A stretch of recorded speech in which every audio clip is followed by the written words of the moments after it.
Hello, bonjour, je vais parler du prince Harry. Je vais parler en fait d'un commentaire qui a été écrit suite à la vidéo que j'ai postée sur le prince Harry et sur sa demande qui avait été rejetée, une demande d'inclure le nom de Rupert Murdoch dans la plainte qu'il avait portée. Et j'avais dit que le juge avait rejeté en disant qu'il fallait qu'il porte plainte, il ouvre un nouveau cas, un nouveau dossier. Donc le commentaire a été fait par une abonnée sur la chaîne qui répondait à un commentaire d'une autre abonnée. La première abonnée disait qu'il fallait que le prince Harry arrête sa plainte afin de ne pas perdre tout son argent. Et quelqu'un disait que non, c'est une façon d'ouvrir la voie. Peut-être que le prince Harry ne gagnera pas, mais au moins il aurait ouvert le chemin aux gens, aurait montré aux gens ce qu'il faut faire.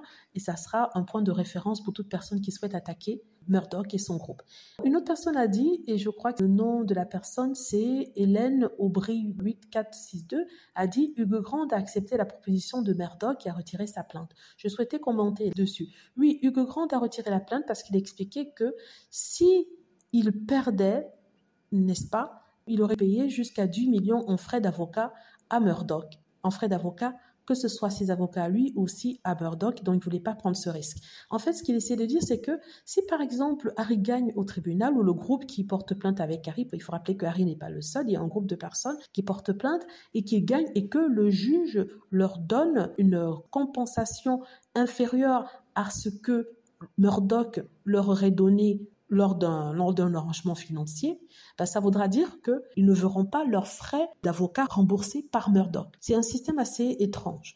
En Angleterre, par exemple, si j'ai bien compris ce qui est expliqué, si par exemple un arrangement qui est proposé, c'est-à-dire que Murdoch propose de vous donner 500 000 pour que vous retirez votre plainte. Si vous refusez et que le juge vous donne raison et que le procès continue et que le juge vous donne raison, mais vous donne une somme en dessous de ce que Murdoch avait proposé, Murdoch n'aura pas besoin de payer vos frais d'avocat parce qu'il vous a proposé les 500 000 en plus, je crois, de payer vos frais d'avocat. Donc ça veut dire que vous ne recevrez pas le remboursement de vos frais d'avocat. Et ça peut chiffrer. Et ce, même si il y a $1 de différence. C'est-à-dire que Murdoch vous donne 500 000 et que vous refusez, vous allez devant le tribunal vous donne 499 999 $ et que c'est $1 de différence, ben, vous perdez. Vous perdez le droit d'avoir vos frais d'avocat payés par la partie adverse, c'est-à-dire Murdoch. Et ça peut chiffrer parce que les avocats coûtent cher. Donc, le prince Harry n'a pas peur de ça, donc il souhaite aller de l'avant, ce qui fait qu'il a intérêt à gagner. Et s'il gagne, il faudra que ce soit au-delà de ce qu'aurait proposé l'équipe de Murdoch lors d'une possible offre pour un arrangement. Je ne sais pas si vous avez bien compris ce que j'ai expliqué. En tout cas, il faut que la compensation donnée par le juge si le prince Harry gagne soit au-delà de ce que aurait proposé Murdoch dans sa proposition de règlement à l'amiable.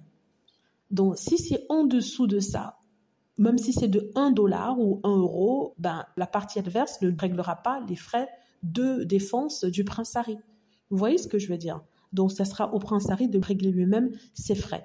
Et ça peut chiffrer dans les 10 000 $ et tout ça. Je voulais clarifier ça et je voulais expliquer que je comprends dans ce cas pourquoi Hugo Grant a préféré faire un accord à l'amiable, un arrangement financier, n'est-ce pas? Parce que il n'était pas sûr qu'il pouvait gagner et que s'il gagnait, on lui donnerait au-dessus de ce que Murdoch aurait pu lui donner dans le cadre d'un arrangement à l'amiable. Et c'est pour ça qu'il a cédé, il a signé. Le prince Harry est un peu tête brûlée, je crois. Je ne sais pas si c'est vraiment l'expression utilisée. C'est quelqu'un de courageux, qui aime le risque, qui n'a pas peur du risque et qui a les reins solides et voilà quoi. Donc il faudrait déjà juste prier qu'il gagne le procès et que quand il gagne, on lui donne un montant supérieur à ce qu'aurait offert Rupert Murdoch. Voilà. Dites-moi ce que vous en pensez. J'espère que vous aimez la vidéo. N'hésitez pas à cliquer sur like si c'est le cas, à vous abonner pour plus de vidéos et à cliquer sur la petite cloche afin d'être averti lorsque je poste une nouvelle vidéo. Merci.